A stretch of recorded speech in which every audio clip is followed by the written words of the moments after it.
అయితే అయిపోయింది. టైం 2:30. ఇక్కడ నుంచి ఇంకా దిగా బీచ్ 60 కిలోమీటర్స్ ఉన్నది. 1.5 hour journey to go towards Kolkata highway. Just ఒక meals, Orissa, typical Orissa meals. బాగుంది, తెలిసిందే కదా.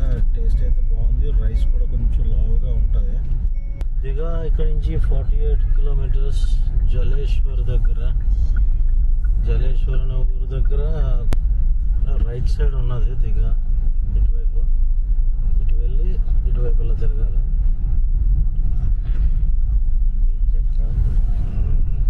అయితే దిగా దగ్గర 2-3 బీచ్లు ఉన్నాయి. ఉదయపూర్ బీచ్, న్యూ దిగా బీచ్, ఓల్డ్ దిగా బీచ్, చందేశ్వర్ టెంపుల్ అనేవి ఉన్నాయి. కానీ మనం ఈరోజు దిగాలో మనం చూసేది ఏంటి అని అంటే న్యూ దిగా బీచ్ ఒకటి, తలసేరి బీచ్ ఒకటి. వేరే వేరేం కాదు, దగ్గర దగ్గరే ఉంటాయి. అవి చూసుకొని నెక్స్ట్ డెస్టినేషన్కి ప్లాన్ చేసుకోవాలి. ఇంకా దిగాకి 17 కిలోమీటర్స్ ఉందనగా ఒక 3 కిలోమీటర్స్లో చందేశ్వర్ ఉంది. చందేశ్వర్ అనే ఊరు. చందేశ్వర్ దగ్గర శివాలయం ఉన్నది, చందేశ్వర్ శివాలయం. అని ఈలోపే వర్షం అయితే స్టెప్ బై స్టెప్ స్టార్ట్ అవుతుంది. అండ్ మబ్బులు చూసుకుంటే బ్లాక్ క్లౌడ్, వెరీ మురికి క్లౌడ్స్. చాలా పెద్ద వర్షం పడే ఛాన్సెస్ అయితే ఉన్నాయి. ఇది చందేశ్వర్ ఊరు. చందేశ్వర్ నుంచి ఇంకా స్ట్రైట్కి వెళ్ళిపోవాలి. స్ట్రైట్కి వెళ్తే ఇదంతా ఒరిస్సాలోకి వస్తుంది. ఆల్మోస్ట్ దిగా అనే ఊరు నుంచి శంకర్పూర్ బీచ్. దిగా ఒడిశాలో కాదు, వెస్ట్ బెంగాల్లో ఉంటుంది అనుకుంటా. దిగా పాయింట్ ఒరిస్సా, వెస్ట్ బెంగాల్ని డివైడ్ చేసే పాయింట్. ఈ ఊరు చూడండి, ఆల్మోస్ట్ అంత ఖాళీగా ఉంది. షాపులు గీపులు అన్నీ క్లోజ్ చేసి ఉన్నాయి. చూడండి ఇక్కడ షాప్స్. టైం 3:30 అయింది, కానీ అన్నీ క్లోజ్ చేసి ఉన్నాయి. మ్యాక్సిమం అంతా ఊరంతా ఖాళీగా ఉంది. ఎందుకో బంద్ గట్రా ఏముందా ఏంటో. చందేశ్వర్ పోలీస్ అవుట్ పోస్ట్ అంటే మనం వెస్ట్ బెంగాల్ బార్డర్ దగ్గరికి అయితే అప్రోచ్ అవుతున్నాం. ఈ ముందునున్న లెఫ్ట్ తిరగగానే West Bengal. This is West Bengal border. Welcome to West Bengal. Something border, Orissa West Bengal బార్డర్లోనే దిగాలో పెద్ద పెద్ద బిల్డింగ్ స్ట్రక్చర్స్ ఉన్నాయి.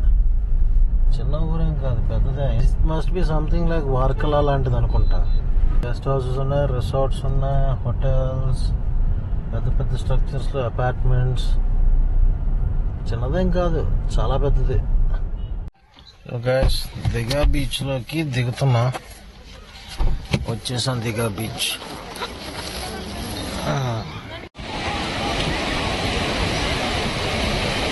దిగా బీచ్లో పాపులర్ ఏంటి అని అంటే just simply like pleasant waves ఉంటాయంట. కల్కటాకి 170 కిలోమీటర్స్.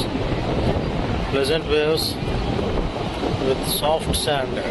ఇందాక మనం చాంద్పూర్ బీచ్లో చూసాం కదా, ఆ చాంద్పూర్ బీచ్లో ఉన్నట్లుగా ఆ శాండ్ కొంచెం నేల హార్డ్గా ఉన్నది. సో వేవ్స్ కూడా కొంచెం ప్లెజెంట్గా ఉన్నాయి. If you have a look at the beach, చూడండి అవన్నీ స్టోన్స్ వేసి. సేమ్ ఇది కూడా చందీపూర్ బీచ్ ఏంటంటే అది 1 to 1.5 కిలోమీటర్ ఆఫ్ లో టైడ్లోని ల్యాండ్ కనబడుతుంది. ఇదేంటంటే లో టైడ్లోని ఇదిగో ఈ విధంగా ఉంటుంది. హై టైడ్ వచ్చినప్పుడు అయితే ఇక్కడ దాకా వస్తుంది వాటర్. సో అందుకని రాళ్ళు వేసినట్లున్నారు. Nothing much special about this. Kolkata side కొంచెం పీస్ఫుల్గా ఉండే బీచ్ అంతే. లాంగ్ లాంగ్ లాంగ్ ఆ పాయింట్ అలా అక్కడ పాయింట్ ఉంది. ఆ పాయింట్ నుంచి అండ్ అక్కడ పాయింట్ ఉంది, ఆ పాయింట్ వరకు వెల్ మెయింటైన్డ్. అండ్ సో ఇది దిగా బీచ్లో నాకు అంత స్పెషల్ ఏం కనబడట్లేదు. As usual as normal all other beaches. Only difference ఏంటి అని అంటే ఆ సాఫ్ట్ శాండ్ అండ్ ప్లెజెంట్గా వచ్చే వేవ్స్. అంటే దీంతో పోల్చుకుంటే చాందీపూర్ బీచ్లో ఇంకా ప్లెజెంట్గా ఉంటాయి. ఈ చుట్టుపక్కల ఉన్న గ్రామాల వాళ్ళందరూ ఈ బీచ్ని ప్రిఫర్ చేస్తారు ఇక్కడికి వచ్చి స్నానాలు అవి చేయడానికి. ఇంకా అటువైపు చూస్తుంటే they are all lodges, hotels, resorts. ఇంకో స్పెషాలిటీ మర్చిపోయి చెప్పడం, ఇండియాలోని కోల్కతా వైపు last very recognisable and very accessible beach ఇది. దీని తర్వాత ఇంకా ఇండియా రాదు, బంగ్లాదేశ్ వెళ్ళిపోతుంది. దానికంటే ముందు బకేలియో సంథింగ్ ఏదో ఉన్నది, అది సుందర్బాన్స్ ఫారెస్ట్లోకి వస్తుంది ఆ బీచ్. సుందర్బాన్స్ ఫారెస్ట్లో బీచ్ అంటే దట్స్ నాట్ యాక్సెసిబుల్. ఇదేంటంటే కొంచెం బాగా ఫ్రీగా అందరూ వచ్చి ఎంజాయ్ చేసే విధంగా ఉంటుంది. ఇంకా అటువైపు అలా చూసుకుంటే అది ఇంకా అటువైపు కొంచెం దూరంలో, మేబీ ఒక 100 కిలోమీటర్స్ దూరంలో బంగ్లాదేశ్ పాయింట్ స్టార్ట్ అవుతుంది. ఓకే గైస్, అది Digha beach, new Digha beach విషయాలు. అండ్ ఇప్పుడు మనం దిఘా బీచ్ మెరైన్ డ్రైవ్ ఏదో ఉన్నదంట, మెరైన్ డ్రైవ్ కూడా ఒకసారి చూసుకుంటూ అలాగా శంకర్పూర్ బీచ్కి వెళ్దాం. శంకర్పూర్ బీచ్ కూడా దగ్గరలోనే, ఆల్టుగెదర్ ఒక 10 కిలోమీటర్స్ లోపే ఉంటుంది అనుకుంటాను. అవి కూడా చూసుకొని అక్కడి నుంచి next destination Simlipal national park వెళ్తే అటు నెక్స్ట్ లక్నో వైపు వెళ్ళే ప్రదేశాలే దగ్గరగా ఉన్నాయి, జార్ఖండ్కి సంబంధించినవి అన్నీ. అదే ఇప్పుడు మనం కోల్కతా వైపు కానీ వెళ్తే సుందర్బాన్స్ అదంతా పక్కన పెట్టిన, సుందర్బాన్స్ ఇప్పుడు చెప్పలేము వెళ్ళొచ్చో లేదా అనేది, ఎందుకంటే వర్షాకాలం కదా. సుందర్బాన్స్ పక్కన పెట్టండి, బకలి ఏంటంటే అక్కడ వైట్ శాండ్ బీచ్ ఉందంట. సో అదొక మంచి ప్లేస్ చూడడానికి. అటువైపు కానీ వెళ్తే మాత్రం మనం డార్జిలింగ్ అలాగే సిక్కింకి వెళ్ళడానికి క్వైట్ అప్రోచబుల్. సో 99% ఇటువైపు బక్కలి వెళ్ళడానికి ట్రై చేస్తాను. కోల్కతాకి ఎలాగో బీచ్ లేదు కదా, బోట్స్ అండ్ షిప్ ట్రాన్స్పోర్టేషన్స్ అనేవి భాగీరథి రివర్ త్రూ అవుతాయి. బీచ్ లొకేషన్ కావాలి అనుకునే వాళ్ళు 99% ఇక్కడికే దిఘా బీచ్కే వచ్చేస్తారు. అందుకని Orissa and west Bengal border అయినా కూడా ఈ ప్లేస్ చాలా డెవలప్డ్గా ఉన్నది. So because of that reason Digha beach బాగా పాపులర్. శాండ్ కూడా సాఫ్ట్ శాండ్ అండ్ గట్టి నేల. అక్కడ చాందీపూర్లో ఎలాగైతే గట్టిగా ఉన్నదో ఇక్కడ కూడా అంతే గట్టిగా ఉన్నది. క్రౌడ్ కూడా చాలా హెవీగా ఉన్నది. ఇంక వీకెండ్స్ అయితే చెప్పనవసరం లేదు. నేను కూడా వీకెండ్స్లో అయితే మాత్రం బీభత్సంగా జనాలు వస్తారు. ఇది ఒక చిన్న మెరైన్ డ్రైవ్ అంట. బీచ్ వ్యూ వచ్చినప్పుడు అదొకసారి చూపిస్తాను గైస్. ఇది ఓల్డ్ దిఘా బీచ్ స్ట్రీట్. ఇది ఇప్పుడు మనం ఓల్డ్ దిఘా బీచ్కి అయితే వెళ్ళట్లేదు.